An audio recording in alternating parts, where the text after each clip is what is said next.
এবার national Herald money laundering মামলায় ফাঁসলেন কংগ্রেসের শীর্ষ দুই নেতা সোনিয়া গান্ধী ও রাহুল গান্ধী। এরই মধ্যে তাদের 1 নম্বর ও 2 নম্বর আসামি করে অভিযোগপত্র দাখিল করেছে ভারতের এনফোর্সমেন্ট ডিরেক্টরেট ইডি। দিল্লির বিশেষ আদালত 15 এপ্রিল অভিযোগপত্রটি আমলে নিয়েছে।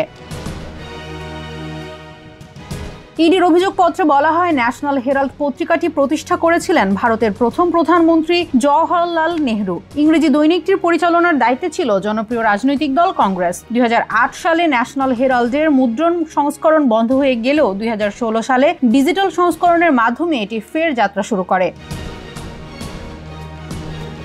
তবে পত্রিকার নাম ও কংগ্রেসের দলীয় তহবিল ব্যবহার করে গান্ধী পরিবার অ্যাসোসিয়েটেড জার্নালস লিমিটেডের কোটি কোটি টাকার সম্পদ হাতিয়ে নেন বলে অভিযোগ করে বিজেপি। 2012 সালে বিজেপি নেতা সুব্রমণ্যম স্বামী, সোনিয়া গান্ধী ও রাহুল গান্ধীকে আসামি করে এই মামলা দায়ের করেন। সম্প্রতি ইডি মামলাটির তদন্ত ভার নেয়। সোনিয়া ও রাহুল গান্ধীর সঙ্গে বেআইনি অর্থ পাচারের অভিযোগে আসামি করা হয় কংগ্রেস নেতা স্যাম পিত্রোদা এবং সুমন দুবেকেও।